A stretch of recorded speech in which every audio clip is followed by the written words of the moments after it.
Une équipe de 7 présumés bandits accusés d'avoir commis de meurtres d'échangeurs de monnaie dans la ville de Goma ont été présentés ce vendredi 7 octobre 2022 au gouverneur du Nord Kivu, au musée de Himbi. Le commissaire provincial de la police au Nord Kivu, Abba Van Hang, a indiqué que parmi les bandits arrêtés figurent certains agents de l'ordre indisciplinés et un faux magistrat, ainsi qu'un kidnappeur ayant fait disparaître un écolier dans la ville tout récemment. Je vous présente encore un groupe de 7 qui sont des tueurs professionnels. Ce sont eux qui continuent à tuer les cambistes. Leur dernier forfait en date du 29 septembre, il y a une semaine et un jour, en Docho, ils ont tué les cambistes qui s'appelaient, je ne sais pas, le nom est ici, et ils lui ont renfloué $5 000. Comme ils sont là, c'est une équipe de 7. Il y a un policier qui leur donne des armes. Le gouverneur de province, Constant Ndima, a félicité l'équipe de la police pour le travail abattu. Pour lui, tous ces criminels devront répondre de leurs actes. Pendant cet état de siège, nous avons beaucoup appris dans cette ville de Goma et les autres agglomérations.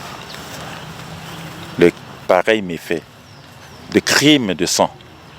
Et notre population en souffre. Nous aussi, nous recevons beaucoup de pression. C'est dont je vous félicite aujourd'hui. Mon général, ce n'est pas pour la première fois. Merci, vous le faites souvent. Merci, excellent. Vous transmettez mes sincères félicitations à toute votre équipe. Parmi ces malfrats présentés, l'un d'eux a reconnu lui-même le fait. Il est passé aux aveux.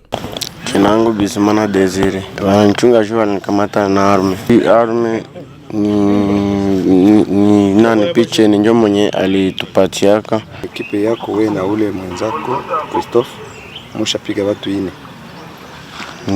Iya mwisho tulipata 5,000. Tuligabula 1200. Nilifungiwa kudosia ya FDL. Bon, ndio niko SS kata. Niko hapa Rugari. Tous ces criminels ont été acheminés à l'auditorat militaire pour répondre de leurs actes. C'est à ce mot, mesdames et messieurs, au nom de son Excellence, Monsieur le gouverneur de province, le lieutenant général Di Makumba Constant, que je déclare ouvert les travaux élaborés sur la vulgarisation des textes de loi et la stratégie nationale de lutte contre le VBG en Nord-Kivu. Je vous remercie. Cet atelier de 2 jours organisé par le ministère du Genre, Famille et Enfants a été lancé par Mme Priska Luanda Kamala. Celle-ci a représenté le gouverneur militaire de la province du Nord Kivu. Il s'agit des assises de vulgarisation de la stratégie nationale révisée de lutte contre les VBG et les lois sur les violences sexuelles. L'atelier rentre dans le cadre du projet de prévention et de réponse aux violences basées sur les genres, a révélé Mme Priska Luanda Kamala.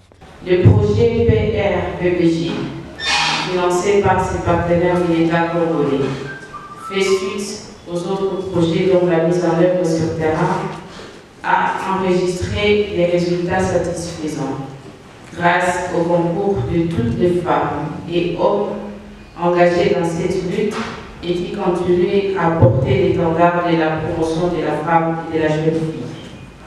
Mesdames et messieurs, les travaux de ces 2 jours seront consacrés à la vulgarisation des textes et lois ainsi que la stratégie nationale de lutte contre le VBG, dont l'objectif est de réduire la vulnérabilité des femmes, des jeunes filles et des petites filles. Au nom des fonds sociaux de la République, Nicolas Massimango précise que le projet va durer 5 ans. Il est financé par la Banque mondiale à hauteur de $100 millions américains.